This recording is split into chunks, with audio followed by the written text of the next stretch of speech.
Hello everyone. Welcome to Hindi hub with Chetna. आपके अपने channel में आप सभी का स्वागत है। बच्चों, क्या बार बार या कभी आप ऐसा सोचते हैं कि आखिर कविताएं लिखी क्यों जाती है, या ये जो कवि है वो कविताएं लिखते क्यों हैं, और काव्य का हमारे जीवन में महत्व क्या है। तो कवि के मन में उठने वाली प्रेरणा काव्य हेतु कहलाती है, और उससे मिलने वाला जो लाभ है वही काव्य प्रयोजन कहलाता है। अभी भी समझ नहीं आया? थोड़ा सा कंफ्यूजन है।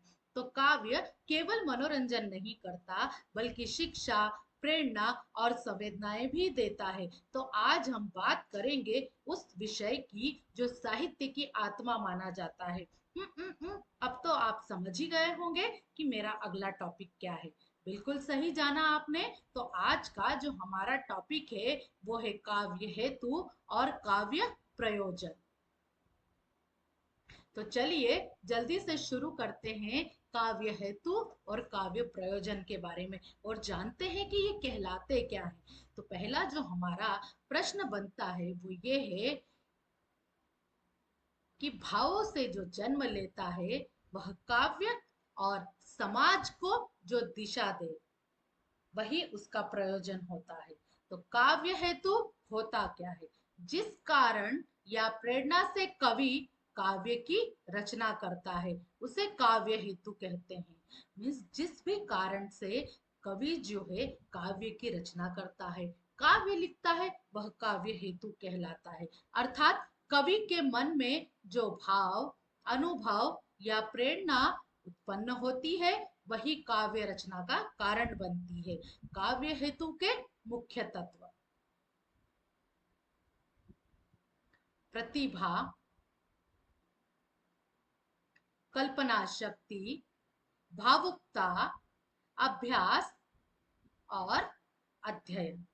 ये जो है काव्य हेतु के मुख्य तत्व माने जाते हैं। इसको करने के लिए, काव्य को रचने के लिए कवि के पास प्रतिभा का होना, अपनी कल्पना शक्ति होना, किस भाव से वो लिख रहा है, पढ़ने वाले के मन में क्या भाव उत्पन्न हो रहे हैं, उसका अध्ययन, अध्यापन, सारी चीजें उसके मुख्य तत्व कहलाते हैं।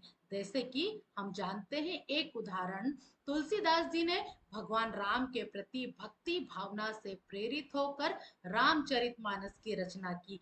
यह भक्ति भावना काव्य का हेतु कहलाती है। तो सीधे सीधे अर्थ में हम जाने तो जब हृदय में भाव उमड़ते हैं तभी कविता जन्म लेती है। अब जानते हैं कि काव्य प्रयोजन क्या होता है। अभी हमने जाना काव्य हेतु। काव्य प्रयोजन काव्य रचना का उद्देश्य या लाभ काव्य प्रयोजन कहलाता है। जिस रचना का कोई उद्देश्य हो, उससे कोई लाभ हो समाज को, पढ़ने वालों को, वही काव्य प्रयोजन कहलाता है। अर्थात कवि काव्य के माध्यम से समाज को जो देना चाहता है वही काव्य प्रयोजन कहलाता है। जानते हैं जल्दी से काव्य प्रयोजन के मुख्य उद्देश्य। इसमें मनोरंजन, शिक्षा देना, नैतिक संदेश देना, समाज सुधार और रस उत्पन्न करना। मीन्स एक मैसेज जाए समाज को कि हमने काव्य रचना क्यों की, इसका उद्देश्य क्या है। क्योंकि हर कार्य के पीछे कोई ना कोई उद्देश्य जरूर होता है। तो पहला उद्देश्य तो मनोरंजन करना। जब पढ़ते हैं तो हमें एक अच्छी अनुभूति होती है, मजा आता है उस कविता को पढ़ने में। वो हमें कोई शिक्षा और सीख देकर जाती है, कोई नैतिक संदेश देती है, और समाज सुधार का एक संदेश जाता है। पढ़ने वाले के मन में किस प्रकार के भाव उत्पन्न होते हैं। अगर वीर रस भरी कविता है तो मन में वीर रस भर जाएगा।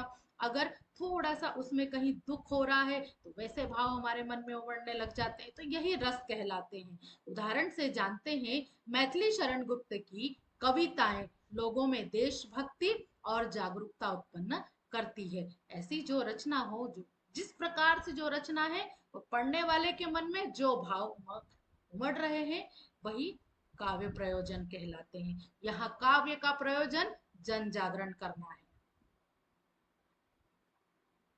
काव्य सच्चा काव्य केवल शब्द नहीं, समाज को दिशा देने वाली शक्ति होती है। सरल अंतर और दोनों को समझते हैं एक तुलनात्मक तालिका से। तो इसका जो पहलू है, जो परिभाषा है, वो है काव्य रचना का कारण। किस रचना से हमने, क्या कारण है कि कवि को या हमें काव्य की रचना करना पड़ी। काव्य प्रयोजन काव्य रचना का मुख्य उद्देश्य है। अब प्रश्न बनता है कि कवि ने काव्य क्यों लिखा? तो इसका उत्तर है, यहाँ पर काव्य प्रयोजन से क्या मिलता है। अब दोनों को अच्छे से समझ पा रहे हैं। उदाहरण, भक्ति, प्रेम और पीड़ा। यहाँ पर काव्य प्रयोजन कहलाएगा आनंद, शिक्षा और सुधार, क्योंकि कोई मैसेज जा रहा है।